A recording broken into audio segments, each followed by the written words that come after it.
Any iPhone నుంచి మనం files అయితే ఈజీగా డెస్క్టాప్ అంటే పీసీకి ఈజీగా మనం ట్రాన్స్ఫర్ చేయొచ్చు. అదేవిధంగా పీసీ నుంచి కూడా ఐఫోన్కి ట్రాన్స్ఫర్ చేయొచ్చు వితౌట్ ఎనీ కేబుల్. సో అది ఎట్లాగో చూద్దాం. గూగుల్ క్రోమ్ ఓపెన్ చేయాలి. ఓపెన్ చేసిన తర్వాత గూగుల్లో స్నాప్‌డ్రాప్ అని కొట్టాలి. అక్కడ మనకి ఫస్ట్ ఏదైతే లింక్ చూపిస్తుందో దానిపైన క్లిక్ చేయాలి. అదేవిధంగా మొబైల్‌లో కూడా గూగుల్‌లో టైప్ చేశాను.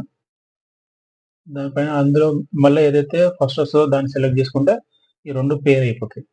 ఇది ఇట్లా పేర్ అవ్వడానికి మనకి మే 2 డివైజెస్ ల్యాప్‌టాప్ అవ్వనివ్వండి, డెస్క్‌టాప్ అవ్వనివ్వండి, ఐఫోన్ ఈ 2 డివైజెస్ సేమ్ నెట్‌వర్క్ అయితే కనెక్ట్ అయి ఉండాలి. తర్వాత మనం ఇక్కడ నుండి ఫైల్స్ ఎట్లా షేర్ చేస్తారో చూద్దాం.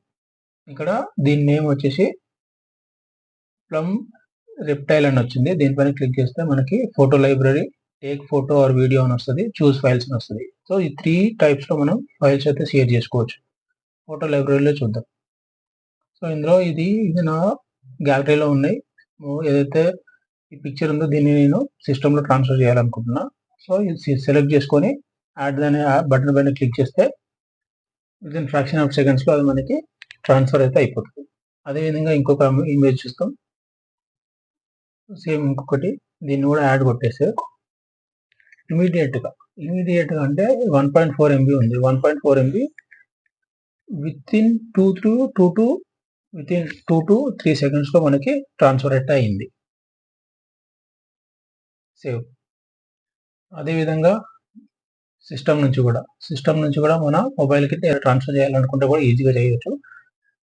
ఎగ్జాంపుల్ నేను ఒక ఇది పెడుతున్నా ఇమేజ్ ఓపెన్ వచ్చేసింది. చూసారు కదా ఎంత ఫాస్ట్‌గా అవుతుందో. సేవ్.